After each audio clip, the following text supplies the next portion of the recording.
Assalamualaikum warahmatullahi wabarakatuh. Sholawat serta salam tercurah kepada baginda Nabi Muhammad Shallallahu alaihi wasallam. Sahabat semua, pernahkah kalian melihat sebuah negeri yang sombong menantang kekuasaan Allah? Apa jadinya jika bumi sudah tak sanggup lagi menahan murkanya? Dengarkan kisah ini sampai akhir. Dan jangan lupa, tekan tombol subscribe untuk terus mengikuti kisah-kisah penuh hikmah dari channel ini. Di kota tua Yerusalem, para pemimpin Israel tertawa di ruang-ruang rapat, merencanakan operasi berikutnya. Mereka berdiskusi tentang perluasan pemukiman, tentang tanah yang akan dirampas, dan tentang bagaimana dunia bisa dibungkam dengan diplomasi busuk. Mereka bangga. Mereka sombong.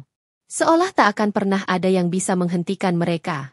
Sementara itu, di sudut masjid yang telah rusak, seorang kakek tua dari Gaza mengangkat tangan di malam yang dingin. Dengan suara yang lemah tapi penuh keyakinan, ia berdoa, "Ya Allah, Engkau Maha Adil. Jangan biarkan mereka terus menindas kami. Jika tak ada yang berani melawan mereka, maka kirimkanlah tentara dari langit MU, seperti Engkau mengutus burung ababil kepada pasukan bergajah." Doa itu melangit, menembus kabut malam, menembus dinding keangkuhan istana kekuasaan. Dan langit mulai merespons. Di waktu yang bersamaan, sebuah peristiwa ganjil mulai terjadi di langit bagian selatan. Awan-awan bergulung seperti ombak. Guntur terdengar tanpa jeda, bukan satu kali dua kali, tapi terus-menerus seperti genderang perang. Orang-orang mengira itu badai besar. Tapi tidak. Ini bukan badai. Seekor burung elang raksasa jatuh mendadak dari langit di tengah markas militer Israel. Burung itu hangus seperti disambar petir. Tapi saat diteliti, tidak ada luka bakar seperti biasanya. Tubuh burung itu seperti terbakar dari dalam. Para ilmuwan militer Israel pun kebingungan. Mereka memeriksa langit, tapi tidak menemukan tanda-tanda bahaya. Mereka tak tahu bahwa ini baru permulaan. Di dalam bunker rahasia, seorang jenderal Israel bermimpi aneh. Ia melihat sebuah ular raksasa, bermata merah menyala, keluar dari celah bumi. Ular itu berkata dengan suara menggelegar, "Wahai negeri yang meminum darah para nabi, waktumu telah habis." Jenderal itu terbangun dengan tubuh berkeringat.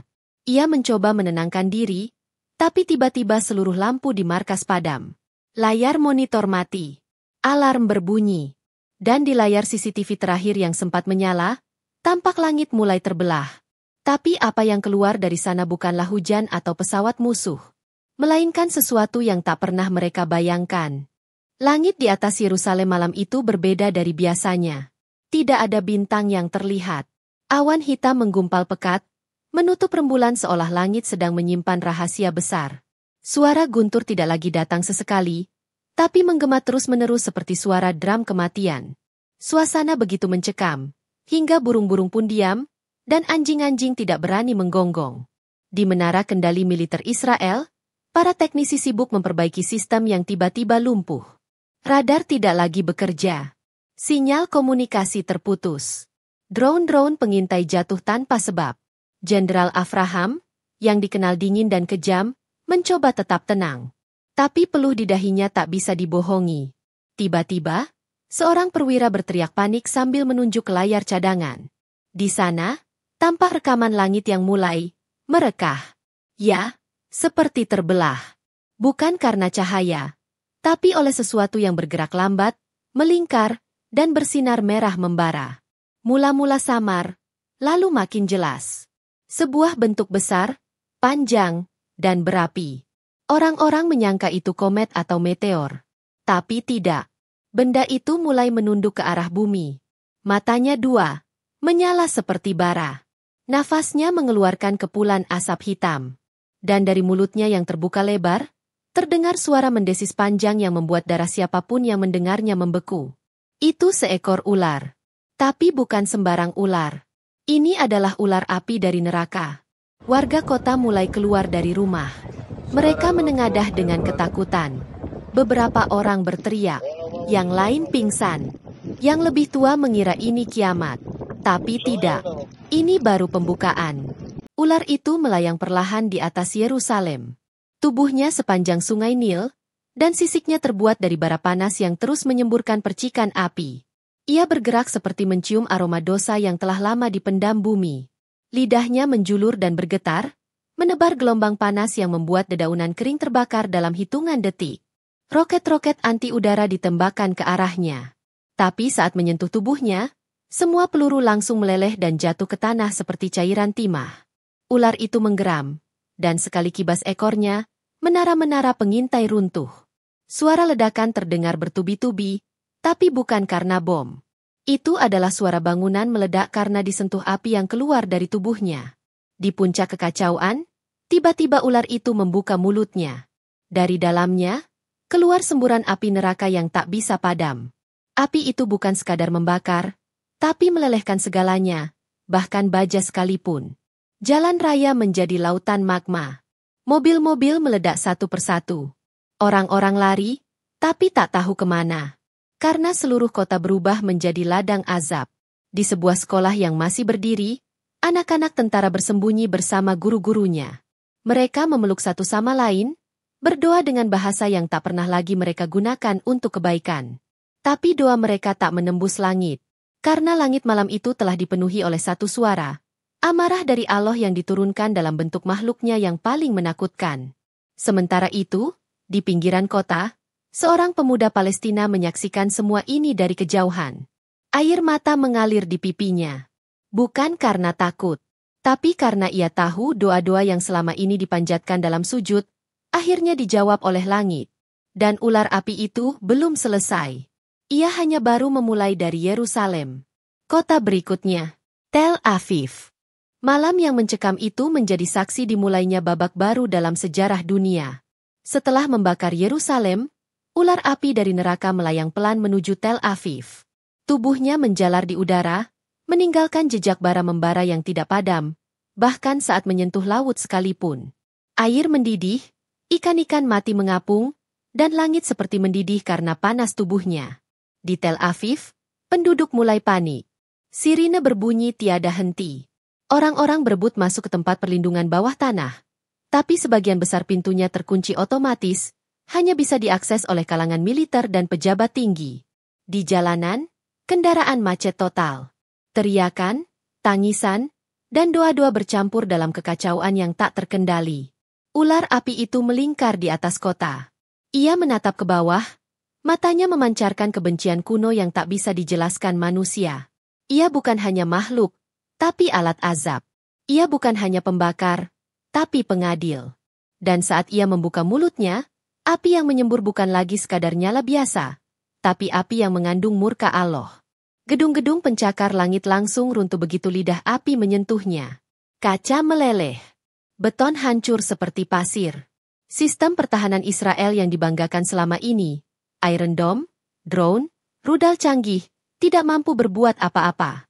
Semuanya seperti mainan anak kecil di hadapan makhluk dari alam lain ini. Sebuah pangkalan militer utama yang terletak di selatan kota menjadi sasaran berikutnya. Di dalamnya, para jenderal sedang rapat darurat, mencoba menghubungi Amerika Serikat, tapi jaringan komunikasi sudah mati. Mereka berlari keluar, dan yang mereka lihat adalah bayangan besar yang menutupi langit. Beberapa mencoba menembak dengan senapan, tapi pelurunya justru berbalik arah dan membakar penembaknya. Kemudian, dalam satu desisan mengerikan, ular itu menghempaskan ekornya ke arah pangkalan. Ledakan besar terjadi. Tanah bergetar seperti gempa. Api menyembur dari bawah tanah. Mayat-mayat hangus beterbangan. Udara dipenuhi bau daging terbakar. Dan dari dalam lidah api itu, terdengar suara seperti rintihan yang datang dari neraka, membuat siapapun yang mendengarnya langsung tak bisa berdiri. Tak hanya bangunan, tak hanya militer. Ular api itu juga menyasar simbol-simbol kebanggaan Israel. Pusat keuangan, universitas elit, bahkan studio berita internasional. Semua dibakar tanpa sisa. Siaran langsung terakhir hanya sempat menayangkan satu kalimat dari seorang penyiar wanita sebelum studio terbakar. Ini bukan bencana. Ini hukuman. Di sebuah rumah sakit besar, listrik padam total. Dokter-dokter berjuang menyelamatkan pasien. Tapi ketika api merambat lewat ventilasi udara, rumah sakit itu meledak dalam satu hembusan nafas si ular. Ribuan nyawa melayang hanya dalam sekejap. Tidak ada yang tersisa. Tidak ada yang bisa ditolong. Di luar kota, Warga Palestina menyaksikan kobaran api dari kejauhan. Seorang anak kecil menggenggam erat tangan ibunya sambil berkata lirih, "Umi, kenapa kota itu terbakar?" Dan sang ibu menjawab sambil menatap langit, "Karena Allah telah bosan melihat mereka menumpahkan darah, dan kini Allah sendiri yang membalasnya." Ular itu kembali terbang tinggi. Matanya melirik kota-kota lainnya. Haifa, Beersheba, hingga perbatasan utara. Setiap kota yang menampung kezaliman akan menerima bagiannya. Tidak ada satupun kota yang luput. Tapi ada satu tempat yang masih berdiri. Knesset, gedung parlemen Israel. Para pemimpinnya bersembunyi di dalam ruang tahan bom terkuat. Mereka pikir mereka aman. Tapi ular itu telah menyimpan sesuatu yang khusus untuk mereka. Gedung Knesset di Yerusalem berdiri seperti benteng keangkuhan. Dinding baja berlapis beton, ruang bawah tanah sedalam 10 lantai, dan teknologi keamanan yang diklaim tak bisa ditembus bahkan oleh serangan nuklir. Disinilah para elit politik Israel bersembunyi, menatap layar besar yang menampilkan kehancuran kota-kota mereka dengan wajah tegang dan gemetar. Perdana Menteri duduk di tengah ruangan, kemeja putihnya basah oleh keringat. Ia tak lagi mampu berkata-kata. Menteri Pertahanan memegangi kepalanya, wajahnya pucat pasi. "Apa ini?" gumamnya lirih. "Bukan rudal, bukan drone. Lalu apa?" Tak ada yang bisa menjawab. Para ahli strategi hanya terdiam. Satelit telah buta. Komunikasi global terputus.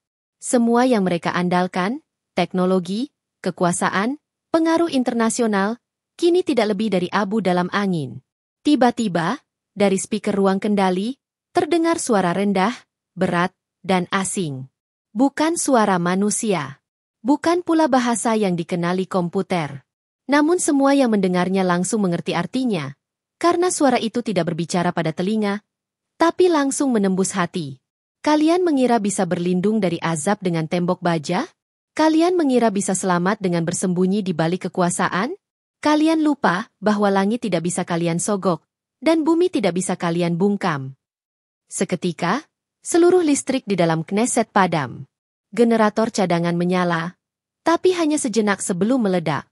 Cahaya satu-satunya berasal dari layar yang tiba-tiba menyala kembali, menampilkan gambar mata besar yang menyala merah, menatap langsung ke dalam ruangan. Semua mata menatap layar dengan ngeri. Beberapa anggota parlemen mulai membaca doa, yang lain berteriak, histeris. Tapi semuanya terlambat. Tepat di atas Knesset, ular api dari neraka telah berhenti melayang. Ia memutar tubuhnya, membentuk lingkaran besar di udara, mengelilingi gedung itu seperti cincin kematian. Dari mulutnya, suara mendesis terdengar. Kali ini seperti tawa mengejek yang menggema ke seluruh penjuru kota. Dan kemudian ia menyembur. Satu pancaran api memancar lurus ke atap gedung parlemen. Ledakan pertama mengguncang bumi seperti gempa besar. Atap meleleh, besi baja menjadi cairan panas yang menetes seperti lava ke ruang rapat di bawah. Orang-orang mencoba lari, tapi semua pintu otomatis terkunci. Satu persatu, para pejabat terpanggang dalam ruang yang dulu mereka banggakan. Perdana Menteri sempat menjerit, tapi suaranya tenggelam dalam teriakan lain. Lidah api menjalar ke seluruh ruangan. Kursi kekuasaan terbakar. Bendera negara mereka hangus jadi abu. Segala simbol kebanggaan dan dominasi mereka dimusnahkan dalam sekejap. Di luar gedung, warga yang menyaksikan dari kejauhan tak bisa berkata apa-apa. Beberapa terduduk, menangis. Bukan karena kehilangan pemimpin, tapi karena ketakutan akan apa yang akan datang berikutnya. Karena jika tempat paling kuat di negeri itu saja bisa dihancurkan dalam sekejap, maka tak ada tempat lagi yang aman. Setelah selesai, ular api itu naik tinggi ke langit. Tubuhnya berputar membentuk pusaran, seperti membuka gerbang menuju alam yang lain. Dari mulutnya keluar suara yang menggema ke seluruh dunia. Inilah balasan untuk darah yang kalian tumpahkan, untuk doa-doa yang kalian abaikan, untuk anak-anak yang kalian bunuh tanpa belas kasihan. Dan kemudian ular itu menghilang. Langit menjadi gelap. Tidak ada suara. Tidak ada cahaya. Yang tersisa hanya abu, kesunyian, dan ketakutan. Fajar menyingsing membawa kesunyian yang mencekam. Tel Aviv, Yerusalem, dan kota-kota besar Israel kini hanyalah hamparan abu dan puing yang tak berujung. Jalanan yang dulu sibuk dan dipenuhi suara tawa berubah menjadi gurun sunyi yang dipenuhi bara hangus. Angin bertiup membawa debu abu yang beterbangan, menyelimuti reruntuhan bangunan dan sisa-sisa kehidupan yang pernah ada. Orang-orang yang selamat berlarian, bersembunyi di balik sisa-sisa tembok yang hampir runtuh. Mereka menatap langit dengan penuh ketakutan, menunggu apakah azab itu masih akan datang kembali. Suara sirine peringatan telah lama berhenti, digantikan oleh kesunyian yang mengiris hati. Di tengah kehancuran, seorang ibu memanggil putranya yang hilang di antara reruntuhan. Tangisnya pecah. Suara pilu menggema di udara yang panas dan kering. Seorang pemuda Palestina yang selama ini menjadi saksi penderitaan itu menatap pemandangan itu dengan mata basah. Ini adalah balasan yang sudah lama dinantikan, bisiknya lirih. Semoga Allah memberi hidayah pada yang tersisa. Namun, di balik abu dan kehancuran, doa-doa masih terdengar. Doa yang dipanjatkan oleh mereka yang percaya bahwa setelah azab datang, akan ada pengampunan dan harapan baru. Harapan bahwa darah yang tumpah tidak sia-sia, dan keadilan akhirnya ditegakkan oleh tangan Allah. Di kota-kota yang dulu menjadi pusat keangkuhan, kini hanya ada sunyi dan puing. Suara hembusan angin mengisi ruang-ruang kosong, seperti meratapi dosa-dosa yang telah lama menumpuk. Tak ada lagi tawa atau tangis, hanya gema kesedihan yang tak berujung. Tetapi, di suatu tempat yang jauh dari kota, seseorang memandang ke arah ufuk timur dengan penuh harap. Dengan suara pelan ia berdoa, "Ya Allah, tuntunlah kami dari kegelapan ini menuju cahaya yang Engkau janjikan." Azab telah datang. Kota telah menjadi padang abu. Namun, perjalanan menuju keadilan dan kebenaran belum usai. Di tengah reruntuhan dan abu yang menghitam, kehidupan mulai berusaha bangkit perlahan. Meski luka masih menganga dan air mata belum kering, ada secercah cahaya yang mulai menyinari hati mereka yang selamat. Bukan cahaya dari kota yang terbakar, tapi cahaya iman dan harapan yang tumbuh di tengah kegelapan. Seorang imam tua berdiri di depan sisa-sisa sebuah masjid yang hancur. Dengan suara parau, ia mengajak jamaah yang tersisa untuk bersama-sama berdoa dan memohon ampunan. Sesungguhnya, Allah adalah Maha Pengampun, Maha Penyayang. Dari abu ini, kita harus bangkit lebih kuat, lebih bersih dari dosa dan kesalahan. Anak-anak yang tadinya kehilangan harapan kini mulai bermain di antara reruntuhan, tertawa kecil walau dengan tubuh yang kotor dan pakaian compang-camping. Mereka adalah generasi baru, saksi sejarah yang akan menceritakan tentang azab yang datang dan harapan yang muncul setelahnya. Di sebuah rumah kecil di pinggir kota, seorang pemuda Palestina membuka Al-Quran dan membaca ayat-ayat tentang rahmat dan keadilan Allah. Ia tahu bahwa ujian ini adalah bagian dari rencana ilahi yang tak bisa ia pahami sepenuhnya. Tapi ia percaya, setiap kesulitan pasti ada kemudahan. Sementara itu, di dunia internasional, berita tentang kehancuran Israel mengguncang banyak negara. Para pemimpin mulai merenung, melihat bahwa kekuasaan duniawi dan teknologi tidak bisa melawan kehendak langit. Beberapa organisasi kemanusiaan mengerahkan bantuan untuk para pengungsi, dan doa-doa dari berbagai penjuru dunia mengalir tanpa henti. Namun, harapan ini bukan berarti semua kesalahan akan dilupakan. Ada pelajaran pahit yang harus diingat, bahwa keangkuhan, kezaliman, dan ketidakadilan tidak akan pernah dibiarkan tanpa konsekuensi. Langit telah membuka pintu neraka, dan api azab telah membakar seluruh kota Israel sebagai peringatan dan pengingat bagi umat manusia. Di antara reruntuhan, seorang anak kecil menatap langit yang mulai cerah.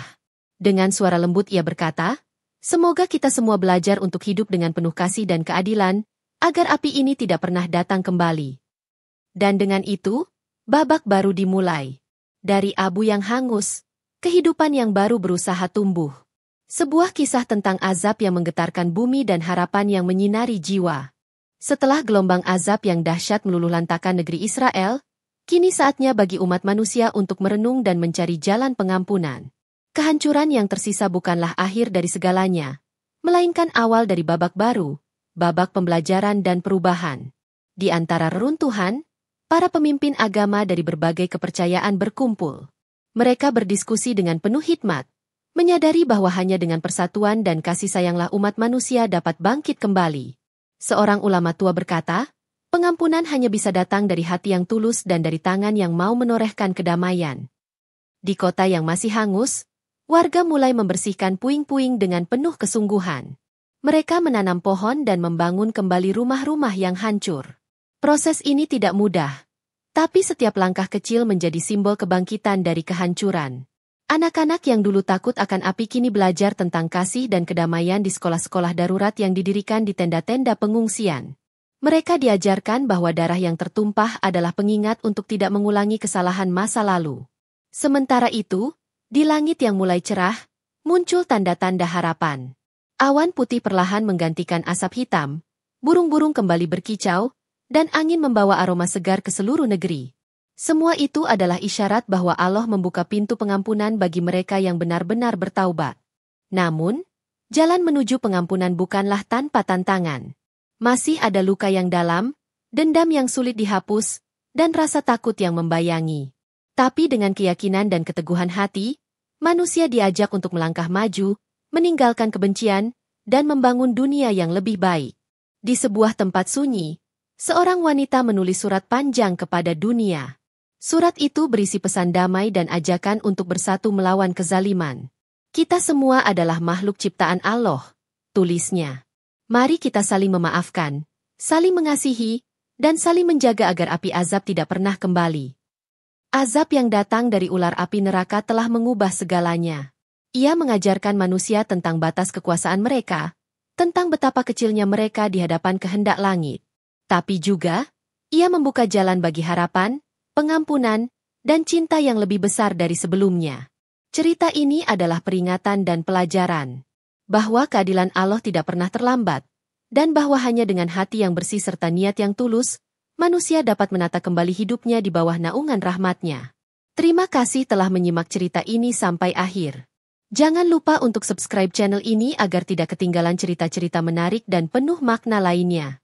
Semoga kisah ini menjadi pengingat dan inspirasi bagi kita semua. Wassalamualaikum warahmatullahi wabarakatuh.